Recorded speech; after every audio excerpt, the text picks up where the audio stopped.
Bueno, hoy es jueves del doctor Jorge Castañeda, secretario de Relaciones Exteriores. Jorge, ¿cómo estás? Buenas tardes. ¿Cómo te va, Joaquín? Buenas tardes, te gusta saludarte como siempre los jueves. Así es, me da mucho gusto. ¿Cómo estás?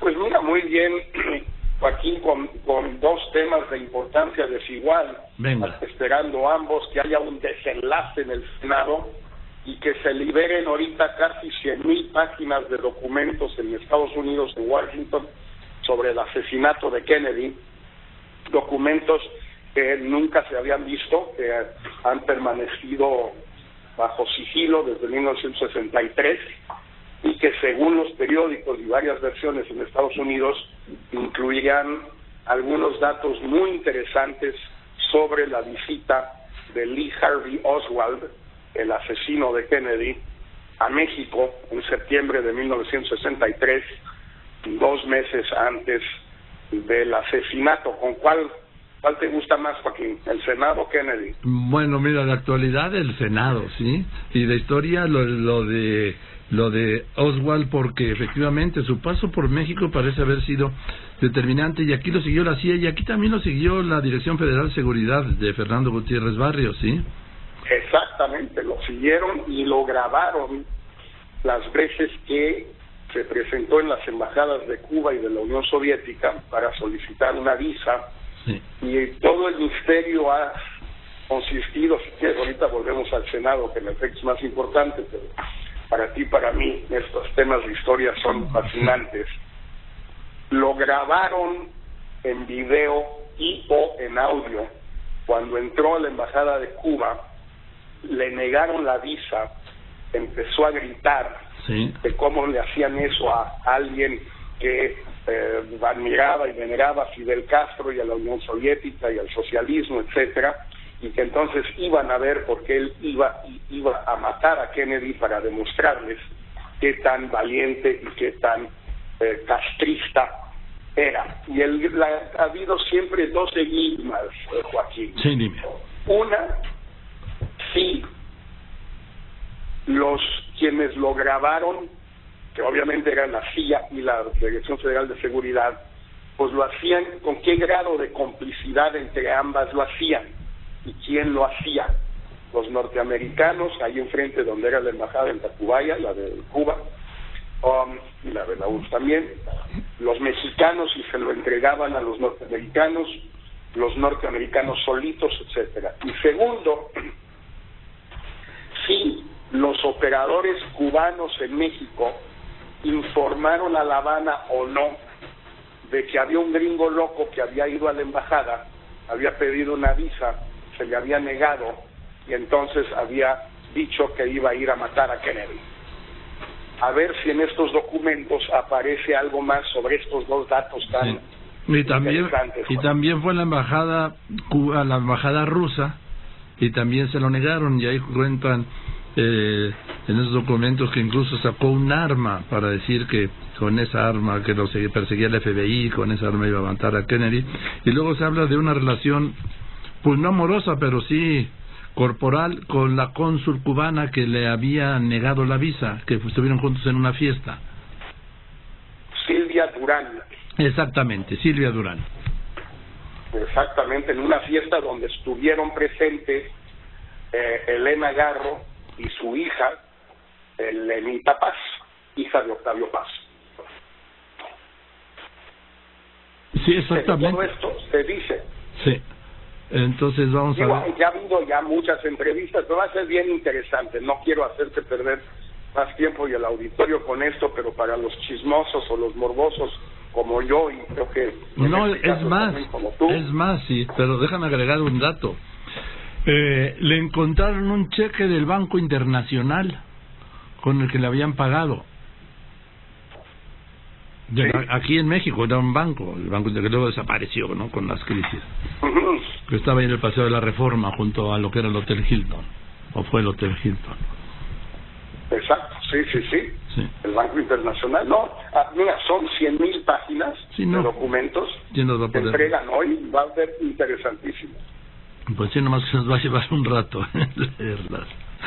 Sí, por eso no va a ser de la noche a la mañana. Pero bueno, ahora, y pues sobre el Senado... A ver, venga, dime.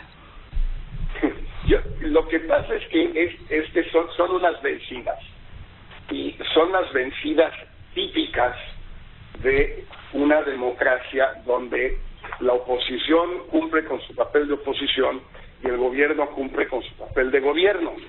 Lo que no habíamos visto en México realmente, salvo a veces en el caso del PRI, sobre todo con Fox, mucho menos con Calderón, que la oposición, en este caso panista, morena y perredista, el PRD, cumpla con su papel de oposición, que lo hicieron ayer, hoy ya se medio rajaron, pero no quieren voto abierto en lo de Santiago Nieto.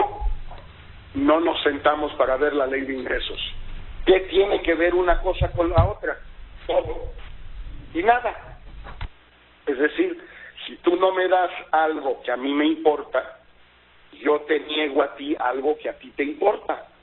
Ese es el funcionamiento normal de una oposición y de un gobierno, y el gobierno tiene toda la razón, por los motivos que el gobierno quiera, uno, de despedir a este Nieto si así lo quiso hacer, porque así está armada la ley, y por cierto así está armada también la ley para el fiscal o el subfiscal anticorrupción el día que llegue, está igual.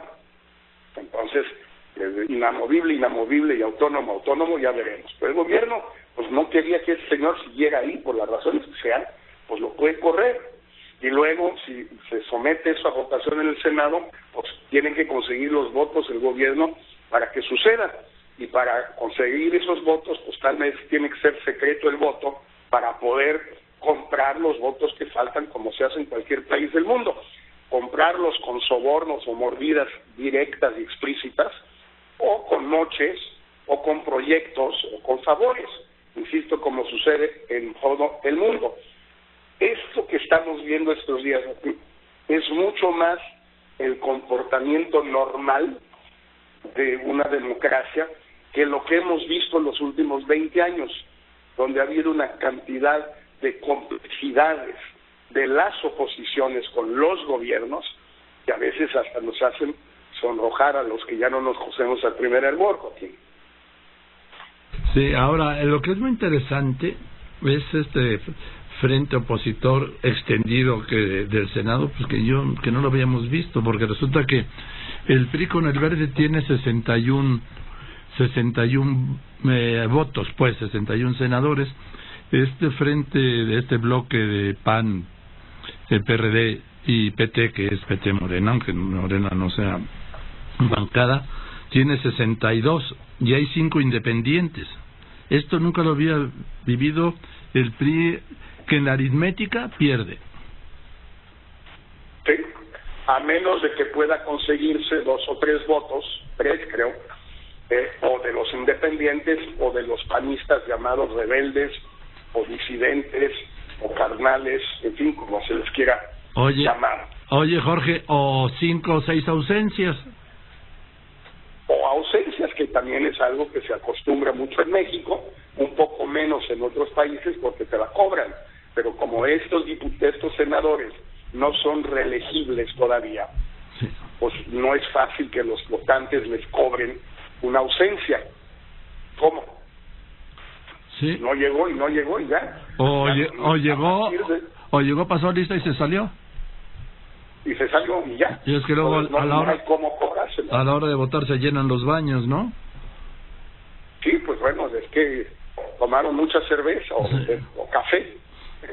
Sí. O café, pero es un funcionamiento bastante normal. A mí me parece que está bien. Lo que le ha faltado al PAN en estos años de Peña Nieto y de Zedillo, pero más de Peña Nieto, han sido cero oposición.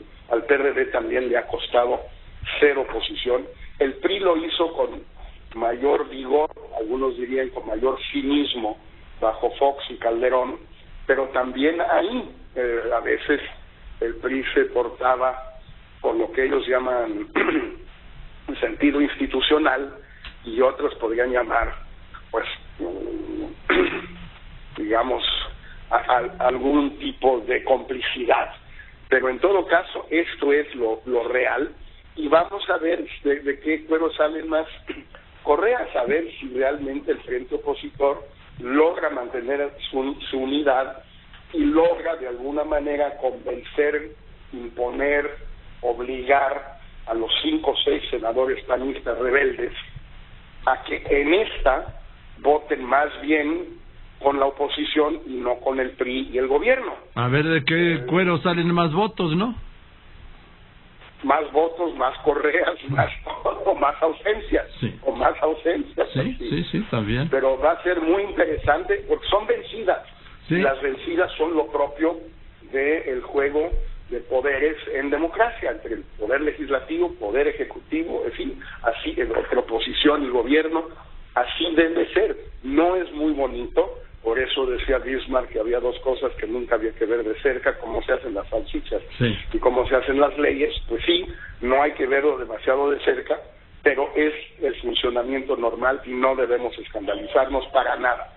Bien, lo importante es que dan nota periodísticamente, y ya dijo el bloque opositor que hoy no se discute el caso Nieto, no se desahoga, o sea que ya será la semana que viene, porque ya sabes que ahorita a las 3 levantando la sesión desaparecen ya hasta el martes.